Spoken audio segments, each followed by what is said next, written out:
Apophis.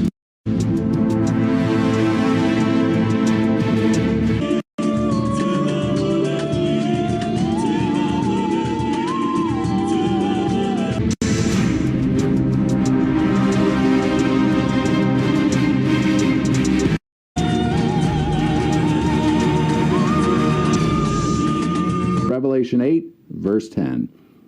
Then the third angel sounded, and a great star fell from heaven, burning like a torch.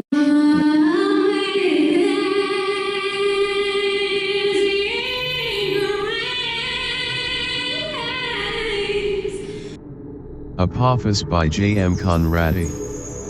Continued from episode 1. Ian had to act fast.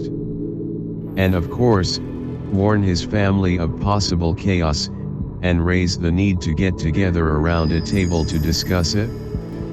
He withdrew the maximum amount of cash his debit card allowed.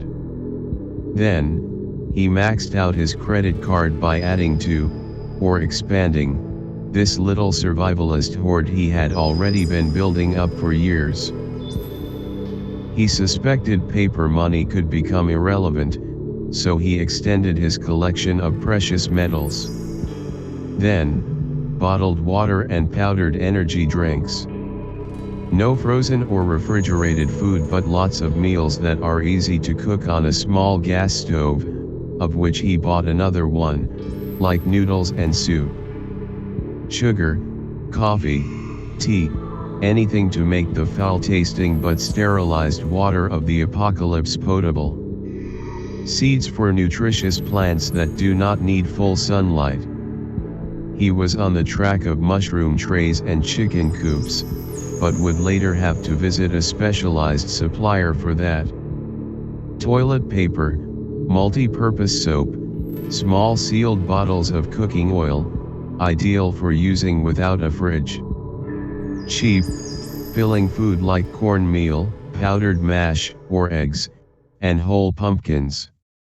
Long-life milk, and tinned food. Basic medicines, sterilizers, vitamins, toothpaste. Standard batteries, flashlights, and an extra car battery for his charging system and inverter. An extra two-way lead for his generator as backup, and any insulated tarps or blankets. Thick black plastic bags, rope, boxes, and aluminum foil for his storage plan. And useful chemicals. He already had a large stash of ammunition, knives, and even swords, but he wished he could find a crossbow and a bigger solar panel. Maybe later? He visited several shops to not fill more than one trolley per shop, until his spacious car was packed to the roof. One cashier lifted her eyebrows, but he just smiled and shrugged. He stayed as friendly but distant as possible during any human contact. Then he filled the fuel tank to the brim, as well as 2 large containers he could find. As he headed home with this hoard, a minor uptick in the volume of early shoppers and traffic began, but nothing serious yet. His family of 4 were each busy somewhere in the city, each in their own car. He texted them, "Fuel shortage looming, please fill up today. Family meeting at 8 p.m, love." Next, he sat down with his laptop to gather information to tell his family and flesh out a plan. Once again, he had a few hours head start because this type of scenario was a kind of hobby for him. Chapter 2. The news was beginning to explode across social media. As had been a global practice for the past 10 years or so, there was international collusion between government, mass media, and big tech companies to try and control the narrative. Anyone who called it an apocalypse or complained that government had been lying or failing to prepare, was immediately silenced. They could not silence the government of India, who complained loudly about being kept in the dark, and about the USA, China, and Russia rebuffing requests to join forces to destroy Apophis. The suggestion that the estimated crash site options did not pose a significant threat to the world's superpowers was blocked by any means necessary. Apophis was too small to be an extinction-level event, except for countries close to the impact zone, science says. Yeah, that epitaph science says has been heard before. It might hit anywhere, break up, move in any irregular trajectory due to many factors like jets of some gas, stimulated by the sun's energy, interfering with the unknown effect of gravity on a body of largely unknown composition. It could be dangerous, be prepared. They said. Wasn't that government's job, one might well ask? They sure made big hay of some other potential risks. In the days that followed, many pessimistic views on Apophis were deleted and censored as government-aligned media tried to bring the narrative under control again. That first evening his family agreed to immediately begin some urgent preparations just for in case, and then later discuss more detail. He showed them one of the videos he had saved from YouTube, before it was deleted.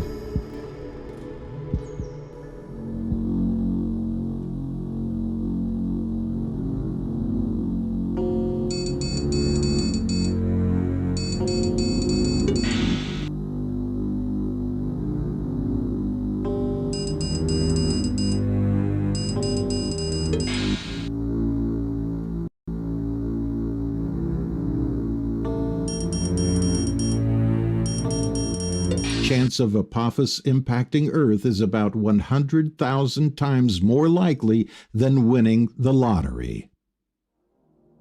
If this were to happen, the effects would likely spell the greatest natural catastrophe that mankind has ever seen.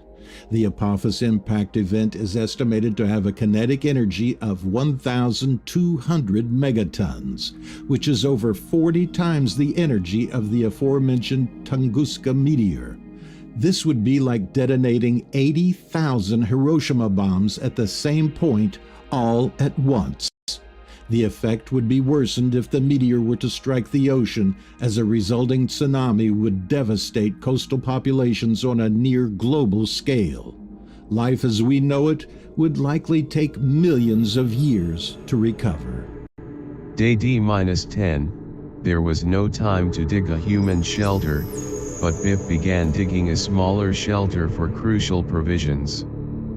They were lucky to live in one of several areas that had extraordinary rains in March, so the soil was soft. Marius, not linked to any school or university, still had to work, but began designing iron frames they had agreed he would weld. Ian began measuring their 3 bathrooms for a worst-case scenario. In the event of an apocalyptic wall of fire, they would need tubs deep enough to cover themselves in water. Apophis could not generate a global firestorm, but there could be a brief period of flames in some areas. All of them took turns to watch the news, the sky, and the area around them, to be informed. They had a hidden rooftop with telescope and binoculars. Sheila ran the household, yard, provisioning and security. Dinner each evening would be a planning meeting. Fortunately they had no small children or elderly to fret about, the last grandma had passed away.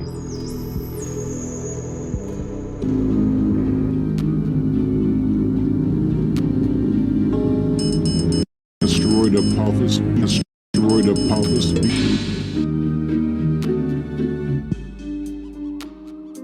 Asteroid Apophis.